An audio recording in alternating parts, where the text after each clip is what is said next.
కొబ్బరి పొడి కూడా అందులో వేసి దీంతో పాటు మంచిగా గోల్డ్ కలర్ వచ్చేలా మంచిగా ఏంపాలి.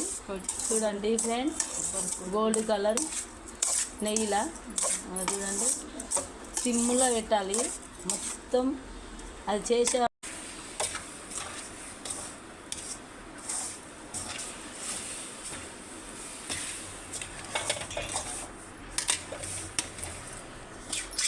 చూడండి ఫ్రెండ్స్, మంచిగా